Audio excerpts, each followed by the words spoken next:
Free. I'm okay. Yeah.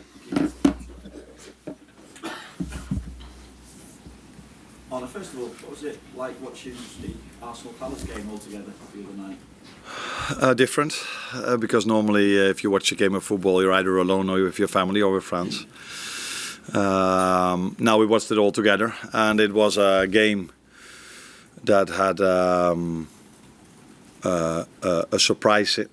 Before the game, I was surprised that it ended in a draw. During the game, I wasn't that surprised because Palace again showed where this league is all about. Very good performance as a team, and also a few very good individual performances. So yeah, in the end, maybe not a surprising result before the game. I didn't expect it to end in a draw. It means you just need a point now to clinch the Premier League title. So how do you feel about that opportunity to do that in front of your home fans as well? Yeah, first of all, that's a big responsibility because we are aware of the fact that the last time this club won the league, it was COVID time. So everybody is looking forward to Sunday. But we know that there's still a job to be done, and that's at least 1 point. And that's what we know, and hopefully our fans know as well when they come to the stadium, that they support us in the best possible way they can, which they've done the whole season. And are aware of the fact that we still need a point, and that's something we are definitely aware of here inside this building. So it's a nice game to look forward to, but it's also a responsibility we have for Sunday. With that as well, how prepared are you for the emotion of the occasion? Because as you say, it is very different to the last time the club won the Premier League title, with everyone together. Yeah, but first a game to be played against the Tottenham side that is playing for something special as well. Maybe not in the league, but definitely in the Europa League. So they want to go towards Bodo Glimt in the best possible prepared way. So yeah, we're only focused on, like I've said so many times, on the next opponent, and that is Tottenham now. So we will try to prepare the team the same way as we've done the whole season. And hopefully the players can bring the same energy, the same mentality towards the game as they've brought throughout the whole season. And the fans, we're expecting from them the same. Thank you. We're surrounded by history here, and I know you've mentioned that you've not thought about that yet, but there's only 11 managers who've ever won the Premier League title. You're about to become the first Dutchman ever to do it as well. Have you given yourself any opportunity yet about what that would mean to be in those echelons? No, I get these questions, so then it comes to your mind, of course, but that's the last thing you think about as a manager at this particular moment of time. The only thing I think about is hopefully they are all available, the players, and then prepare them, because I saw during the week again, I noticed last week how hard it was to win a game of football against a team that was, actually I think they were relegated, not officially, but close to that because of the goal difference. And still it was hard to get the win over the line. So I'm not getting carried away at all. I know we've faced Tottenham already 3 times, so I know how hard it is to beat them for us. And that's where my main focus is on. And you talked about surprises in the game that you watched on Wednesday night. You said this is 4th time now this season. Can there be any more surprises? Are there things that you can take from the 3 games that you've played against Spurs so far this season?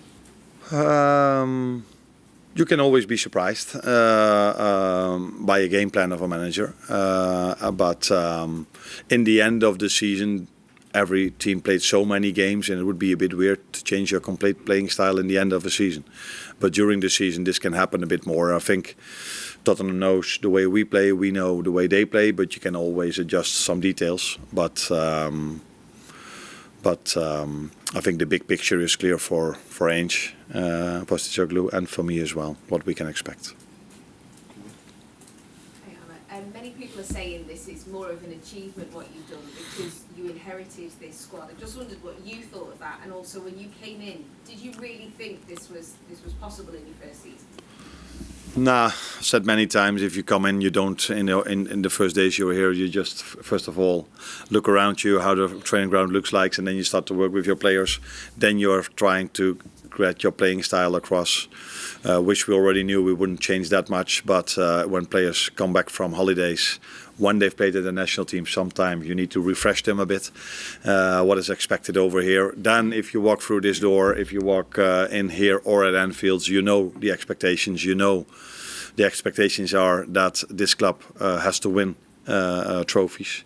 And that doesn't change when I walk through that door. So the good thing is, I said it a few times before, that most managers work here for a long time, so you have a lot of chances to win something. But so you're aware of that, but that's not the first thing you think about when you walk through this door. Hi, Arne. What would you say to those who say the Premier League hasn't been as strong this season as in recent years? That everybody can have his own opinion. And the nice thing in life is that if you have your opinion, or in life, in the parts of the world where we live in, if you have your opinion, you can share it with everyone. And that's a very positive thing to have in a country, that everyone can have his opinion. And yeah, as long as that opinion comes from his idea and not from another reason, but you might have a different opinion. That's the nice thing about the world we are living in, that everybody can have his opinion. What's your opinion? Difficult, because I'm only here for a year, so I can only tell you what I've experienced this season. And I think it's never been as exciting for top 4, top 5 finish, because in all the years before it was quite clear which clubs would probably get the first 3 or 4 positions. It's never been as hard to end up top 4, top 5 in the Premier League. So yeah, that, in my opinion, is a real difficult league, because that's what I've experienced over here. It's never been an easy game. It's always been very hard to win a game of football. But maybe that tells you something about us. Although we're not the only team in this league who finds it hard to win a game of football by a margin of 3 or 4 goals. And that was maybe easier 2, 3, 4, 5 years ago.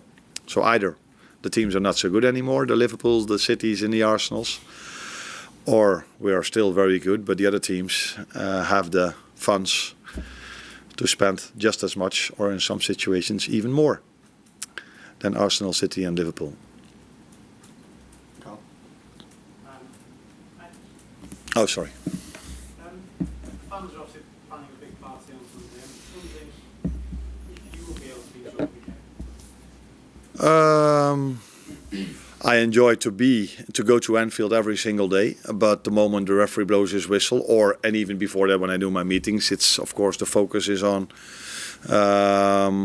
trying to get the point or the win over the line. Normally we're only settling for a win, and the point is not enough. So the moment you enjoy is mostly when the referee blows his whistle. These are the 3, 4 or 5 minutes that you're really happy when you walk off the pitch.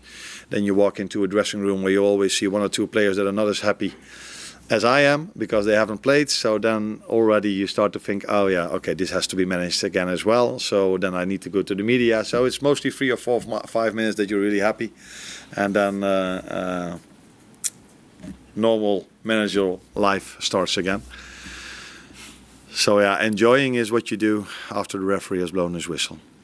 I would hope on Sunday, if you win, you'll allow yourself more than 3 or 4 minutes to enjoy it. I would thought. That means that it's going to take a while before I go to the media. Okay. Any more for the breakouts? No. Hi Arne, I wanted to ask about Conor Bradley. First of all, is he fit enough to play 90 minutes? I know he's just coming back from injury in the last couple of games. He hasn't managed a full 90. Is he fit enough now to play if need be? That depends, of course, on the upcoming 2 sessions. But he was getting closer and closer to 90 minutes. I think it was the first and the second one were approximately the same amount of minutes. And it's normal if you played twice around 70 minutes, then the chance of you being able to play 90 is getting closer and closer. But we are also taking very good care of him because he had 2 injuries that were similar. So yeah, let's wait and see how he does today and tomorrow. If he's able to play, and if he's able to play, if he can make 90. Also, I mean, he's done so well in his early Premier League career. It's easy to forget he's only played 26 games. I think he's only ever played full 90 on 3 occasions. Okay. With the rest of the season to come, and thinking about some of the left wingers, obviously Spurs have got the likes of Richarlison, Tell, then you've got Toma, Martinelli, Neto. How key for his development is it for him to be able to face some of those really good elite Premier League players and maybe play some more full 90 between now and the end of the season? It's going to be very important for him to become an even better player than he is now, to play many games in a row. Unfortunately for him, there's also another fullback who is world class at this club as well, with Trent Alexander-Arnold. So that is probably the only reason why he hasn't played back-to-back games yet, because he definitely has the quality to do so. And I think that is the next step for him in his development, is to play every single week and feeling that pressure. And at a certain moment, probably that doesn't feel as pressure anymore. But that might be his next step. But as long as Trent is here, it's going to be a difficult step for him to make as well. But they are both very good fullbacks. James? Arne, there were stories in Portugal earlier on this week that if Darwin Núñez plays and starts another game, it would trigger a clause. I think it's €5 million Liverpool would have to pay Benfica. Is there any financial element in your thinking, in terms of, or is it purely a footballing decision when it comes to picking the team for the rest of the season? Do you always believe what journalists say? Always. Not always. Me neither. Sometimes you should, but sometimes it's better not to believe everything that is written about players. So it's completely new to me, and I've said many times that I'm working at a club here where it's really nice to work. So mainly sports directors are judged by the players they bring in. For me, it's very important to have a great working environment, and I have that with Richard. So the last thing he would do, as I expect working with him for 10 months, is tell me, if you play him, it would cost us this much, and if you that he would never do. So I don't even think if it's true or yes or no, because we never talk about that. He never interferes with a lineup. So it might be true, but if a journalist says it, we have to. How do you say that? We have to balance this if it's true or not, or nah, you know what I mean. Yeah. And can I just ask on Joe Gomez, where's he up to, and do you think he could still play again this season? If his recovery goes well, he would be able to, maybe in the last 1 or 2 games of the season, but he's still not training with us yet. But he's coming closer and closer to train with the team. But then he's been out for a long time, so we're not just discussing Conor Bradley. It took him a while before he could even come in or let alone start. So I think he will be available in the last 1, 2 or 3 games, if his recovery goes the way as planned. Well done. Thanks, Arne. You're welcome.